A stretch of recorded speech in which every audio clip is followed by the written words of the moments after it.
오늘은 빌립보서를 읽었는데요. 제가 감히 범접할 수 없는 수준의 정말 저렇게 할 수 있을까 하는 수준의 삶의 태도와 마음에 대해서 얘기를 들은 것 같아요. 빌립보서 바울은 빌립보 사람들에게 나를 닮으라고 이야기하면서 자신이 어떻게 사는지, 어떤 생각을 하고 사는지, 어떤 태도로 사는지에 대해서 이야기를 하는데요. 삶의 방식이라는 게 정말 놀랍고 저렇게 살 수 있을까 싶을 정도로 대단하다고 생각합니다. 첫 번째로는 자기 자신의 내면에서 기쁨과 감사 그리고 평안이 넘칩니다. 마음이 평안하고 항상 감사하는 마음을 가지고 있고 항상 기뻐하는 마음을 가지고 있어요. 이런 마음으로 자기 삶을 사는 사람이 얼마나 될까요? 바울은 그렇게 살고 있다고 말을 하고 그렇게 살라고 권면합니다. 두 번째로 자기 자신이 그런 마음을 가지고 있다 보니 어떤 환경에서든 만족하는 태도를 가지고 불만하거나 불평을 하지 않습니다.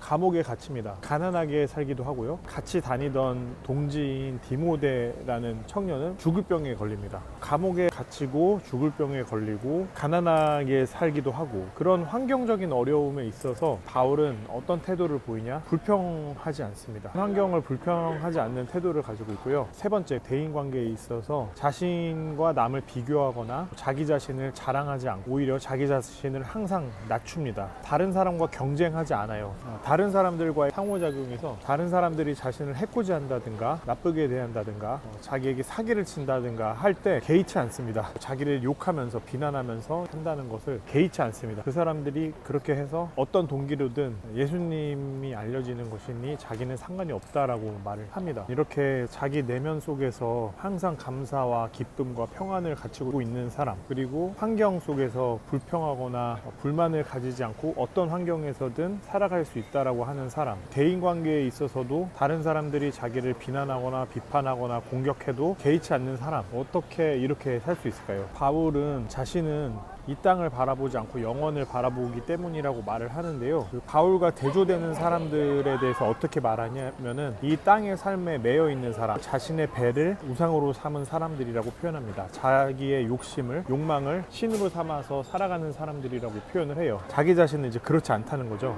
자기 욕망 신을 삼아서 우상 숭배하지 살지 않기 때문이고 자기 자신은 이 땅의 삶에 별로 개의치 않는 태도를 가지는데 그 이유는 내가 이 지구에서 살아가는 삶이 전부가 아니라 잠깐일 뿐이고 나는 영원한 존재이고 그 영원을 바라보면서 산다라는 확고한 믿음을 가지고 있기 때문이라고 설명해요. 이 이야기를 들으면서 어떤 생각을 하실지 모르겠는데 저도 제 삶에서 감사와 기쁨과 평안이 넘쳐나는지 그러지 않을 때가 많죠. 그리고 다른 사람과 나를 비교하면서 경쟁하면서 나를 조금 더 낫다라고 생각할 때가 그럴 때가 많을 거예요. 환경이 어려워져서 병이 걸리거나 어렵거나 가난해질 때에도 개의치 않는지, 다른 사람들이 나를 해코지하거나 비판하거나 공격할 때에도 괜찮은지 등 이런 것들을 하나하나씩 체크하다 보면 나도 지극히 이 지구에서 나에게 주어진 이 삶에 얽매여 있고 그 영원이라는 이 세계를 온전히 바라보고 믿고 있지 못하는구나 라는 생각을 하게 됩니다. 그래서 이 빌립보에 쓴 바울의 편지를 보면서 스스로를 돌아보고 있습니다.